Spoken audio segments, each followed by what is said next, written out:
Bonjour à tous, on se retrouve ici pour un oral de musculation qui porte sur l'activité musculation, donc champ d'apprentissage 5, qu'on retrouvera aux épreuves de l'oral de leçon, du CAPES et de l'agrégation. Donc activité incontournable, dont l'objectif est d'apprendre à s'entraîner, d'apprendre à gérer sa vie physique. L'idée c'est de l'apprendre maintenant en EPS pour ailleurs et pour plus tard lorsque l'élève va continuer à avoir une vie physique au-delà de l'EPS. Il est bien sûr à noter que la gestion de sa vie physique et cet apprentissage de l'entraînement ne se limitent pas qu'à la pratique de musculation, qu'elle peut se retrouver dans d'autres activités inhérentes au champ d'apprentissage 5, mais aussi dans d'autres activités.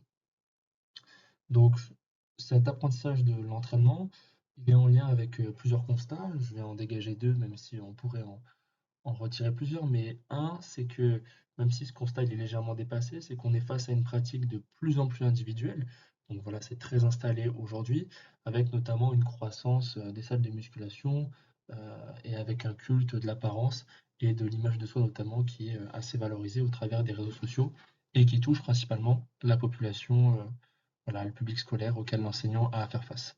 Le deuxième constat qu'on peut retirer, c'est que voilà, il y a une problématique de santé qui est liée au surpoids et avec une baisse de capacité physique des jeunes de génération en génération. Donc l'idée au travers de l'apprentissage de l'entraînement, c'est que cet apprentissage il va être individuel. Au cours de la séquence, l'élève va pouvoir premièrement expérimenter des méthodes. Il va aussi avoir un apprentissage sécuritaire et enfin une utilisation d'outils. Donc, pour revenir à cet apprentissage de l'entraînement plutôt individuel et à l'expérimentation de méthodes, ces méthodes elles vont être diverses. Donc, c'est des méthodes qui peuvent être relatives à l'activité musculation. On peut notamment retrouver les activités en bisect, donc qui vont solliciter deux zones musculaires différentes, agoniste, antagoniste, sans temps de récupération. On peut retrouver la méthode pyramidale qu'on peut aussi croiser avec la course en durée, avec voilà, des distances de course qui s'accumulent de plus en plus. On peut faire pareil avec la musculation avec une idée de charge, mais aussi le lourd léger. Et toutes ces méthodes, elles sont liées à des paramètres d'entraînement. Donc ces paramètres d'entraînement, ils vont être fondamentaux pour l'enseignant. Ça va être clairement et principalement ce qui va devoir être transmis aux élèves. Donc ces paramètres d'entraînement, pour les résumer brièvement, ils vont être composés de séries, de répétitions, de temps de récupération. On pourrait aussi parler de nature avec passive et active. Il faudrait aussi parler de la charge, même si plusieurs approches existent entre des tenants qui préfèrent plutôt valoriser un ajustement de la charge par rapport au ressenti des élèves. Il est nécessaire que l'élève, toujours dans cette idée de réajustement, puisse ajuster sa charge par rapport à un pourcentage de charge, donc qui serait déterminé par rapport à une répétition maximale. Donc on pourrait notamment, en tant qu'enseignant, et c'est même très préconisé lors des premières séances, effectuer une séance euh, où l'élève va calculer sa charge maximale relative. Et enfin, pour terminer sur le dernier paramètre d'entraînement, on a aussi l'intensité dans la réalisation, qui n'est pas à confondre avec le rythme, euh, pour faire un différentiel dans l'intensité entre deux thèmes d'entraînement, la tonification et le lourd léger. L'intensité va être maximale au lourd léger. On va rechercher un effet plutôt de transpiration. Donc là, l'idée, c'est que les répétitions aillent au maximum de leur vitesse, rapidité. L'intensité, voilà, elle est plutôt à comprendre en termes de vitesse.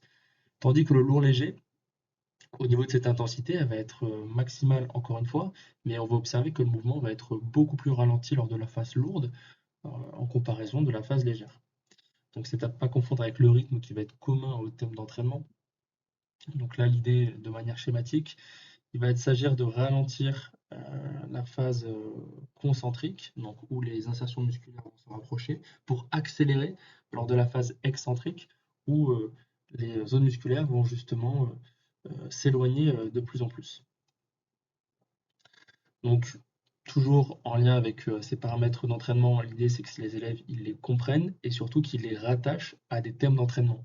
Il y en aura trois à expérimenter lors de l'activité musculation, la tonification, le volume musculaire et la puissance. Ces trois thèmes, après avoir été expérimentés, ils vont devoir être choisis par les élèves qui vont devoir ensuite, donc à partir de ce choix-là, concevoir leur propre séance de musculation. Donc ils vont être vécus au cours de la séquence de manière successive. On va d'ailleurs préconiser pour un apprentissage sécuritaire Donc un apprentissage avec des charges légères, à vide, notamment pour se focaliser sur l'exécution motrice. Et donc, de ce fait, le thème tonification peut être à préconiser. Donc toujours en lien avec le deuxième point de cet apprentissage individuel de l'entraînement, il y a un apprentissage sécuritaire donc, qui va se vivre en acte, donc par l'exécution motrice. L'exécution motrice fait partie de la sécurité, une sécurité active, bien que l'exécution motrice va passer par l'exécution motrice donc, en charge légère, les charges lourdes ne sont pas à bannir de cet apprentissage sécuritaire. Les charges lourdes sont un bon indicateur pour l'élève et pour l'enseignant pour savoir si l'élève exécute bien un mouvement et l'évaluer. Donc cet apprentissage à la fois moteur et sécuritaire doit passer notamment par des charges lourdes.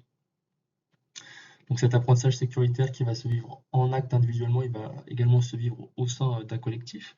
Donc l'élève va ici s'inscrire dans un collectif par des rôles sociaux autour des rotations entre ateliers, qui sera notamment à réfléchir lors de l'oral de leçon, la rotation entre les ateliers, leur ordre et le choix qui sera soit laissé aux élèves ou qui sera effectué par l'enseignant. Les élèves, autrement dit, les élèves ne pourront pas choisir leur machine sur lesquelles ils vont travailler, leur exercice, mais c'est davantage l'enseignant qui va les fixer et il faut qu'il y ait une raison, il faut qu'il y ait un argumentaire derrière. Toujours dans cette idée de collectif, il y aura aussi des formes de groupement à réfléchir. Est-ce que les formes de groupement seront libres, affinitaires? Est-ce que ces formes de groupement ils seront par charge ou par thème? Et enfin, et c'est un point central dans la séquence de musculation, il va aussi y avoir la parade, donc l'apprentissage de la sécurité et la gestion de la sécurité par rapport à autrui. Encore une fois, même si ce rôle est fondamental dans une idée, pour répondre aux AFL 2 et 3, et dans une idée de l'apprentissage de la vie en collectif, il ne faut pas oublier que l'activité musculation est une pratique autonome et que l'élève, la plupart du temps, va l'effectuer seul. Il n'aura peut-être pas toujours l'occasion aussi de faire appel à un pareur, à une parade. Il faut donc apprendre la parade pour aider autrui, mais il faut aussi et surtout, à mon sens, dans une pratique aussi individuelle que celle-ci, apprendre à gérer sa vie physique par soi-même, notamment dans la régulation de charge.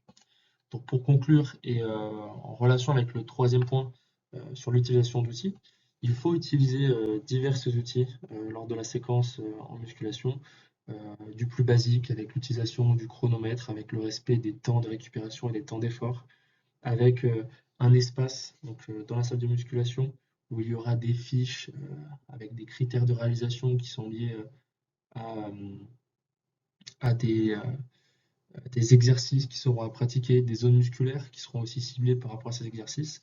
Et enfin, un carnet d'entraînement, donc qui n'est pas simplement un moyen pour l'enseignant de savoir si l'élève s'implique dans la séquence en musculation, mais qui est aussi un moyen pour l'élève, un média à partir duquel il va pouvoir s'entraîner dans la musculation, donc au cours de la séquence, mais que l'élève va pouvoir aussi garder.